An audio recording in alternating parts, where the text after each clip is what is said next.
Book of John chapter 17 Tagalog. Pagkasabi ni Jesus ng mga pananalitang ito, tumingala siya sa langit at kanyang sinabi, Ama, dumating na ang oras, parangalan mo na ang iyong anak upang maparangalan kanya.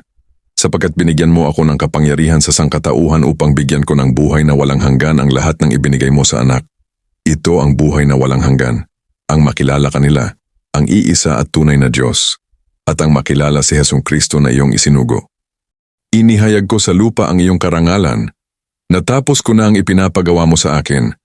Kaya Ama, ipagkaloob mo sa akin ngayon ang kaluwalhatiang taglay ko sa piling mo bago palikhain ang daigdig. Ipinakilala na kita sa mga taong ibinigay mo sa akin mula sa daigdig. Sila'y iyo at ibinigay mo sila sa akin at tinupad nila ang iyong salita.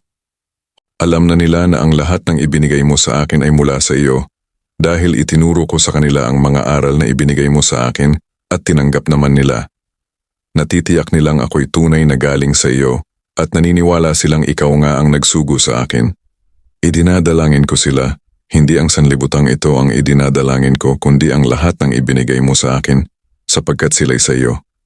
Ang lahat ng sa akin ay sa iyo at ang lahat ng sa iyo ay sa akin at napaparangalan ako sa pamamagitan nila. At ngayon, ako'y papunta na sa iyo. Iiwanan ko na ang sanlibutang ito, ngunit sila ay nasa sanlibutan pa.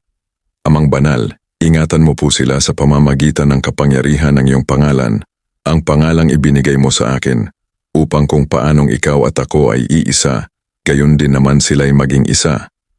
Habang kasama nila ako, iningatan ko sila sa pamamagitan ng kapangyarihan ng iyong pangalan, ang pangalang ibinigay mo sa akin. Pinangalagaan ko sila at walang napahamak sa kanila, maliban sa taong humanap ng kanyang kapahamakan upang matupad ang kasulatan. Ngunit ngayon, ako'y papunta na sa iyo at sinasabi ko ito habang ako'y nasa sanlibutan pa upang mapuspos sila ng aking kagalakan. Naibigay ko na sa kanila ang iyong salita at kinapuotan sila ng mga tao sa sanlibutang ito sapagkat hindi na sila taga-sanlibutan tulad ko na hindi taga-sanlibutan. Hindi ko idinadalangin kunin mo sila sa daigdig na ito, kundi iligtas mo sila sa masama. Hindi sila taga-sanlibutan, tulad ko na hindi rin taga-sanlibutan. Italaga mo sila sa pamamagitan ng katotohanan, ang salita mo ang katotohanan. Kung paanong isinugo mo ako sa sanlibutan, gayon din naman, isinusugo ko sila sa sanlibutan. At alang-alang sa kanila'y itinalaga ko sa iyo ang aking sarili, upang maitalaga rin sila sa pamamagitan ng katotohanan. Hindi lamang sila ang idinadalangin ko. Idinadalangin ko pati ang mga mananalig sa akin dahil sa pahayag ng aking mga tagasunod. Ama, maging isa nawa silang lahat.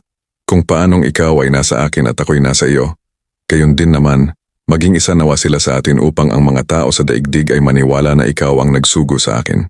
Ibinigay ko na sa kanila ang karangalang ibinigay mo sa akin upang sila'y ganap na maging isa, tulad mo at ako na iisa. Ako'y nasa kanila at ikaw ay nasa akin upang lubusan silang maging isa. Dahil dito, makikilala ng mga tao sa daigdig na isinugo mo ako at sila'y minamahal mo, katulad ng pagmamahal mo sa akin.